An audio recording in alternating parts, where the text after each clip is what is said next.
What's up, everyone? Elaw here, Internet's second tiredest music teacher, and today checking out a performance that one of my colleagues suggested I watch like 3 or 4 weeks ago, and I kept putting it off for no particular reason, but it's been a living tab on my browser the entire time, so I'm excited to finally start checking it out and see what it's all about because I started seeing some memes, commentary, and things like that coming out in the last week. So if I had actually watched it 3 or 4 weeks ago, I could have been ahead of the curve from everyone and had a really hot video, I guess. But I didn't, so here we are. And what we're going to do is check out the first track that this French group, this French duo, Angine de Pointrine, performed at the KEXP uh, live gig that they did.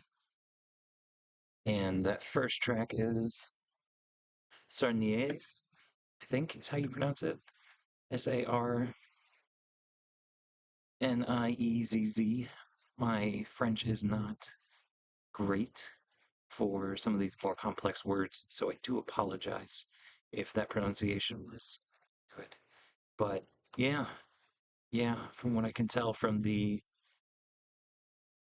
opening moments of the video, it's gonna be something all right. So let's just let's just check it out. Yeah, so right at the start, this is gonna be a lot. Holy mackerel. And then looking at the pedal board here, this is absolutely insane. This is like next level shoegaze type deal from what I'm seeing here. I mean, we're gonna find out here in a moment, but um, yeah, fascinating portrayal, presentation. So yeah. Angine de Pointrine.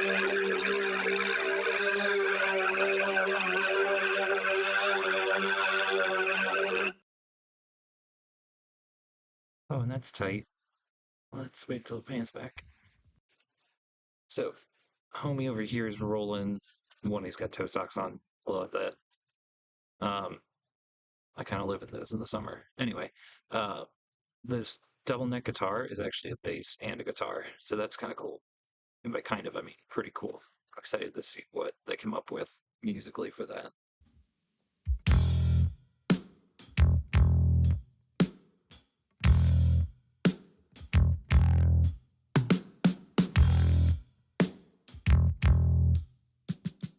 It's already a really fat bass sound.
This is really cool. Right off the bat, few things I had noticed. First was I was wondering about the, I guess, costuming or aesthetic and what wearing gloves might look like playing the instrument. And I realized that the guitarist is actually just painted on the backside of the hands. So that's pretty cool, knowing to keep contact very um, natural to the string because any sort of material in between would cause um, physiological, well, not really physiological, but like um, sensory issues potentially with where fingers need to land in relationship to frets, and you develop this really um, tight sensation with knowing finger feel versus string versus how far you've gone when you're shifting around. So I thought that was really cool.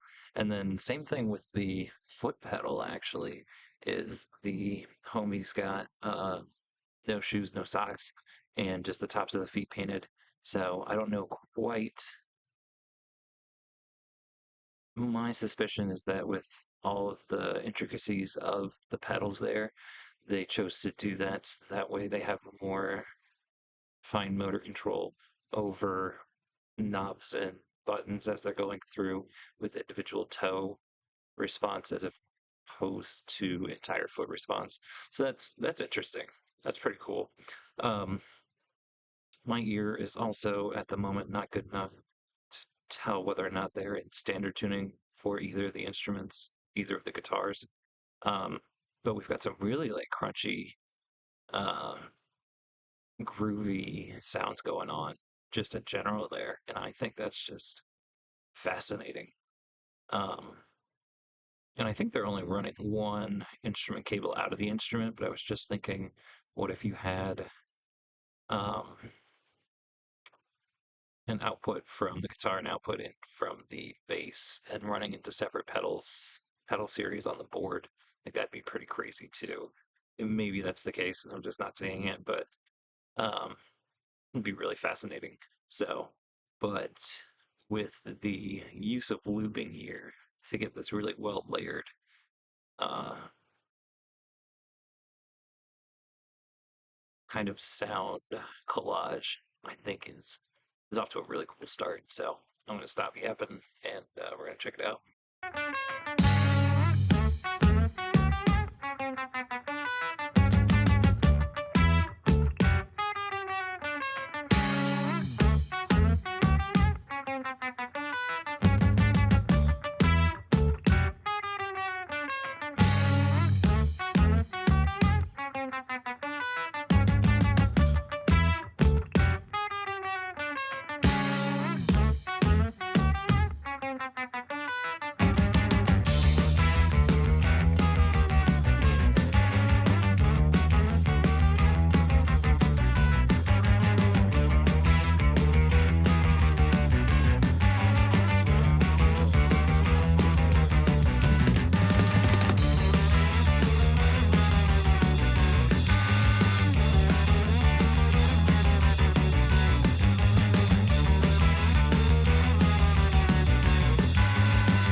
Got these like really closely layered guitar licks going on, and that's so cool because they're not dissonant all the way, and it just you get these little moments, but the way they've set this up is it's not unexpected and it really grooves right through. And when they switched over to that faster bass line, um, it just kind of reminded me of like a fast-paced, hurrying movie scene kind of thing. That's so cool. All right, sorry. Stop yapping. Oh my gosh.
My guide says 6 minutes, 10 seconds. Let's see.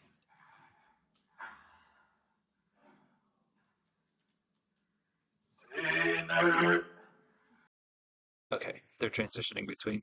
So, with that, let's talk about that. Right off the bat, what I realized, not right off the bat, but near the end, what I realized is that the outfit for the guitarist really kind of reminds me of Buckethead in terms of presentation. So that would be really cool to see. And I'm not very familiar with Buckethead's work other than whatever the song was that was on Guitar Hero 2 back in 2004. 2005? I don't know. So it'd be interesting to see if that's where they draw that inspiration from.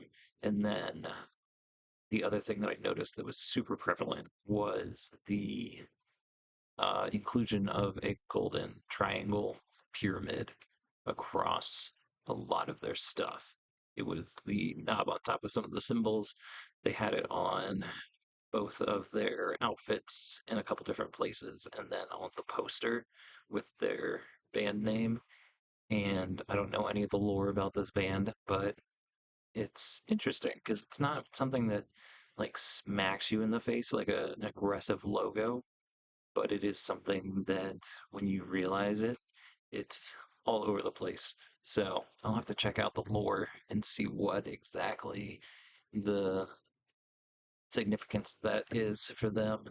Um, then in terms of outfit, I think part of it is going for that anonymity, which is super fine either way. Um, but it also is enough over the top that it's something that you're like, what does this group sound like? I have to know what kind of music they are making. And then when I heard the music, I was like, I don't know what I was expecting, but this is fine. This fits well within whatever this is. So it was cool. It was very cool. The only thing that really still kind of throws me is the drummer's nose. It's just very flaccid. It's very weird. So it is what it is. But I think for in terms of attention grabbing, it is absolutely doing its job. But again, there may be something else to it in terms of significance or importance. So I need to do my homework there. Then, just in general with the guitarist, and the use of looping and pedal manipulation made me realize that that guitarist is almost definitely going to be a better musician than I will ever be in my life. I understand the application and use of a loop pedal from like an academic standpoint. Like I can tell you how to do it, but being so well prepared and so precise with your timing physically while also continuing to play entire like bar to bar riffs and bass lines and things while manipulating the pedals is it's just a high level of uh, musicality, preparation, execution, and it's fascinating to see. So, because we had the bass and then usually 2 to 3 guitar layers going on there, and towards the end it was just starting to cycle out every 2 or 3 repetitions kind of thing, and that's a lot of work physically, and it's a lot of work mentally to make sure everything is cold hard calculated as you're going through because you don't want to end up being stuck going through another cycle and then switching on a less significant phrase or part of a phrase if you're counting through in like 2 repetition chunks. So we hear the idea, then we hear it again. We feel satisfied, change. Um, but then if we hear the idea, hear it again, hear it a third time, and then change, it feels unfinished or it feels not quite right. So you'd be stuck going through another additional cycle after that. And if you do it correctly, it's not the end of the world, but obviously you want to make sure that things are going exactly to the way you planned. And it's being able to just nail that, nail that, nail that with all of these different transitions and effects changes.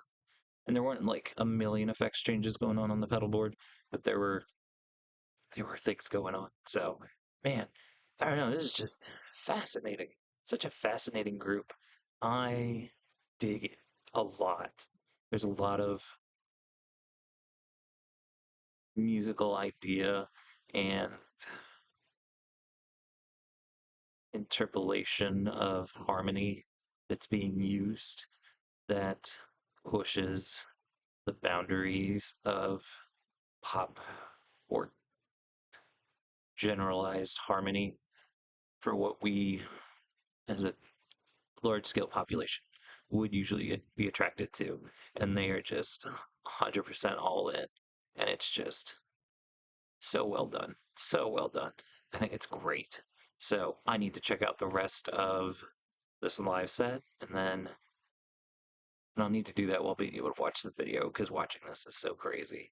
But I'm going to also have to check out some of their recorded and released stuff to see what else they've got going on. So, yeah, with that, if you liked what you saw, which was a crazy show this morning, if you like that, um, definitely leave a comment below. Don't forget to hit that thumbs up button, ring the bell for notifications if you have not subscribed already. Wait, subscribe if you haven't already subscribed, and then ring the bell for notifications. So that way that works out properly. But with that, until next time, Internet's second tiredest music teacher, this is Elon out.